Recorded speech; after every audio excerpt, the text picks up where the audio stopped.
Okay, so when did you join the high school? 1980. And you left in? Well, I sort of left in 87 to do a reorientation course, if you remember, and then I moved on eventually in 1988 officially. Okay, trained as a primary teacher and then head. Why were you at the high school? All geography?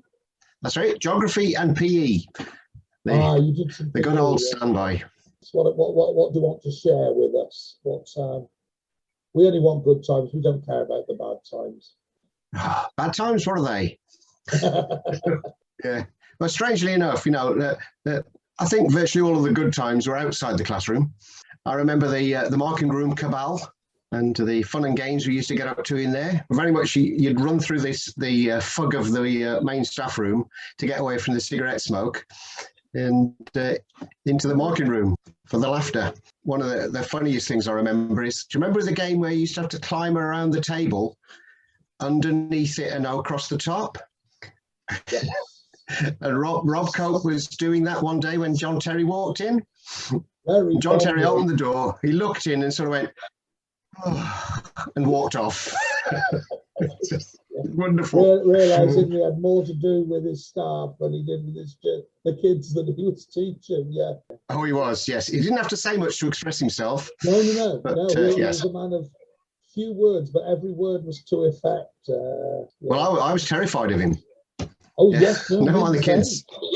Me the same. I remember once I was teaching in my room and I bellowed, "You lot are making enough noise to wake the dead."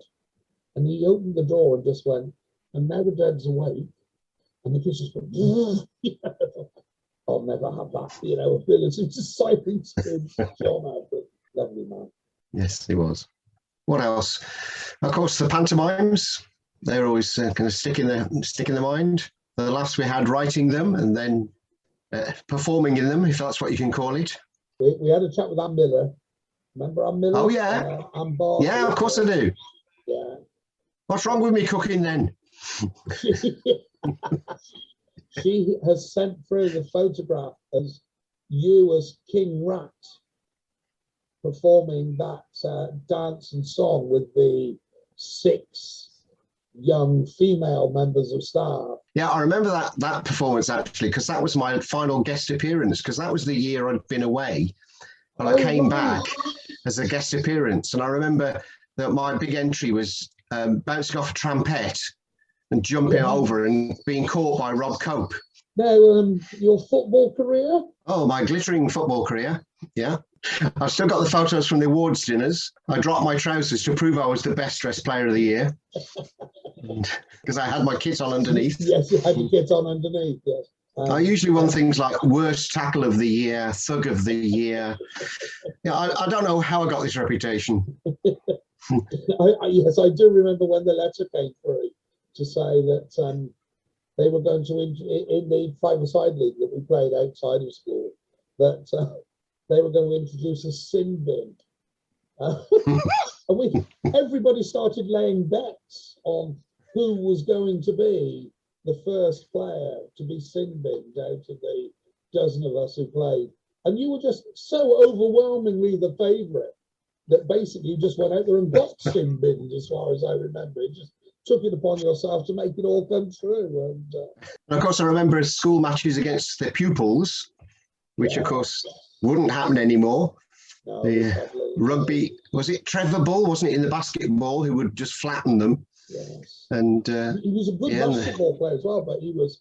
Oh yeah. Trevor was big, and tall. Yeah. And knew how to play the game was the point. That's right.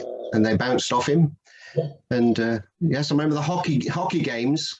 I think I got a bit carried away in that as well. I scored a goal at one stage, and there was, of course, we were playing a mixed team, so the ball ended up in the net, and the poor girl who was the goalkeeper. And the rugby games. Do you remember the rugby games? My famous drop kick. If you didn't mention it, I was going to. I thought you might. That moment was the most fun I've ever had on a rugby. I never got to grips with the game at all, and just everybody there was a second of disbelief that you'd actually tried it, And then just everybody just fell about laughing. Well, it never got more than 6 inches above the floor. 5 yards in front of you. It was terrific, I must say. Cheered me up no end. Yes, no, I mean, I don't think that will ever come back, even if they allow non-contact sports between students and teachers, which I think imagine so. No. Away, but no, rugby, I can't see that at all. You know. Oh, do you remember the celebrity Live Aid assembly we did? No, you'll have to remind me. Go on then. Well, I think you were Boy George, I seem to remember, because I was Bob Geldof. Oh, all right. And was it Leslie who was Madonna? And yeah, so we sounds likely. we performed the song. Well, I say performed. Yes. Yeah. Well, you could sing. Yeah. I couldn't ever. But when the school has charities week, as they have at the moment, that they've had staff involved in lip syncing competitions. Oh yes, of course, that's the thing. Would be the sort of, that's how times have moved on. That phrase, that was just called miming when we were youngsters. Yes. Do you remember the pantomime where I think it was the Whittington one, where was it Phil? I can't remember his surname. Phil Ryder? Yeah. Short bloke with a beard. Looked like Shakespeare. Yeah, he used to play Shakespeare, didn't he? Yeah, but he wrote that rhyme about the curse is Owen. Do you remember that? I seem to remember he wasn't too impressed with that, because that was like the refrain. Yeah. The curse is Owen. And of course the cricket matches. No, it's surprising how many people remember cricket matches. They were great fun. Not the women, but how many of the chaps who took part in them? I mean, Mal does and Rock does, and so on. Yes. What was your highlight? Oh, my highlight was wonderful. I remember I couldn't play cricket, and I was bowling an over once, and I bowled it so wide that this guy was moving further and further out of his crease to try and get to it. But then eventually I bowled one that was the other side, and I got him out because he wasn't expecting it on the stumps. He was stood sort of two or 3 yards to the right. So that was our high point. Yeah. Do you remember Alan Bowie once? He was stood next to the umpire just chatting at square leg. And the guy hit it, and Alan Bowen just stuck his arm out and he caught it without breaking up his conversation. Absolutely. He wasn't looking for anything. And somehow he just anticipated, shoved on. You're absolutely right. I remember it as clear as day. Absolutely. And it just stuck. And again, there was this momentary silence. Yeah. Those people who weren't silent were Alan and the umpire, who just carried on talking. That's right. Nothing at all had happened. And everybody else. I remember because, of course, Alan was head of PE when I was doing PE, and he'd say things like, "Oh, I'm going to die out on those rugby fields," he said, which he nearly did. Did he present you with a whistle? Oh yes. I think I've still got the whistle. I've still got mine. Yeah. My name engraved on it. Yes, me the same. Yeah. I mean, I never taught PE with him, but I ran the under 14s football team for 3 or 4 years, and he presented me with an engraved whistle. Yeah, it's still in my bag. It was still in the bottom of my bloody boot bag now. I'm sure I've still got mine somewhere. Yeah. It was a very nice touch from a man who wasn't noted for his sort of sentimentality or anything. I'll tell you, I've just remembered another highlight, Neil. I was given the great honour of having. Do you remember the S band? Yeah. Because they were subtly called DH and S bands, weren't they? That's right. So the S band, I think it was 4S at the time. Last thing on a Friday afternoon for a study period. So yes, you can imagine how much they wanted to study and finish their homework on a Friday afternoon. So we used to have to think up games for them to play. And one of their favourites was the sock game, where somebody would have their PE socks in a ball and we'd throw it to each other. But the funniest thing was once we were messing about, and you remember in the classrooms you had a big cupboard round the corner. Yeah. Remember the big cupboards? Well, we were messing about, and I was saying to this lad, I said, if you don't stop messing about, I'm going to lock you in that cupboard. So, of course, as a laugh, he said, okay, I'm getting it. He went in, I locked the door. You'll never guess who walked in. Oh, no, not what? John Terry. John Terry walked in. The kids looked at him, he looked at them, and I don't know what, he just came in to say something or pass a message on. And I thought, oh my God, I hope that kid doesn't start hammering on the door now. Because he was in there all that time. And then he left, and I ran to that cupboard and unlocked it. Oh my God. That could have been the end of a glittering career right there. Well, a career. It was all in jest, wasn't it? I remember a trip that you went on with some of the other adventurous lads. And you came back with T-shirts, some of which said high lard, and some of which said low lard.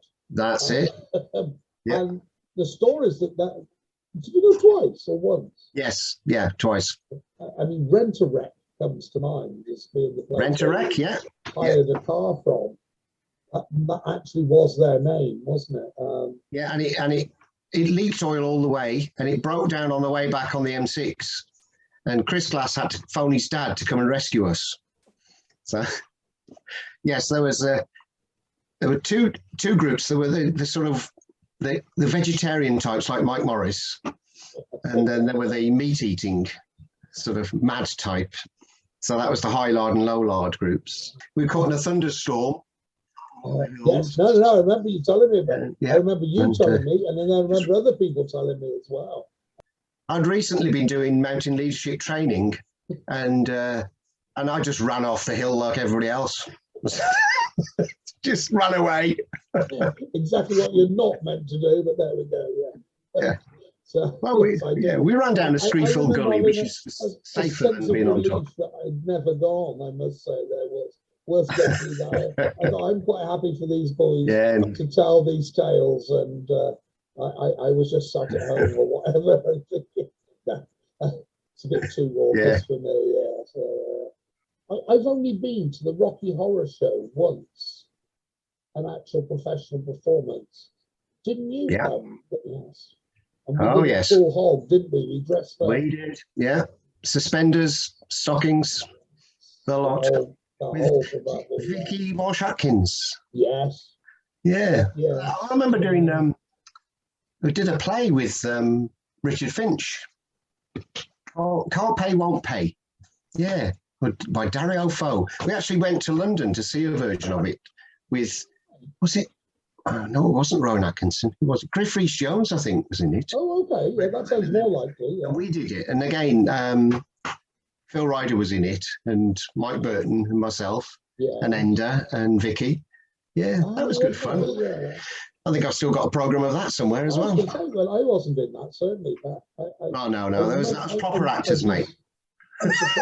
Well, the memory's not what it was. A frustrated actor? Frustrated everything, mate.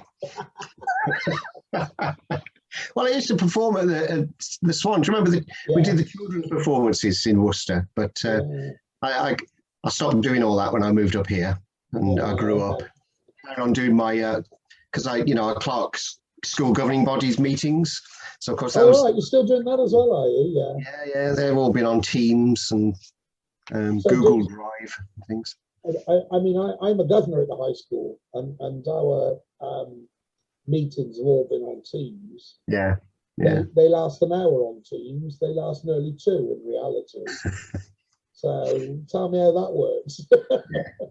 Well, you cut out the chit chat. I think that's it. It is. I think that's probably it. That people don't, because they're not face to face around the table. You only say something that's actually relevant to the item that's under discussion. One thing I remember. Do you remember the union action? I can't remember what year it was when we all left the site at lunchtimes and so on. Yeah, and I ended up somehow or other being real teacher's strike. That wasn't it? Striking your lunchtime. Yeah, that'll bring the nation to its knees. Go out for lunch. And we didn't do any clubs. We stopped doing clubs as well. Yeah, so I remember that. That was interesting. I mean, that's changed school sport, of course. I mean, Yeah, as we went through all our voluntary stuff as well, didn't we? So, yeah. you know, schools cricket in particular, state schools, hardly exists anymore. Mm, So, yeah, that's a bit sad. yeah. It's been wonderful to speak to you again. That picture of France will have to come off the wall. It's been wonderful to reminisce with you. We will see each other soon. Thanks very Yes. much. You take All the care. best. Yeah. Same to you. Ta-ra. All right, mate.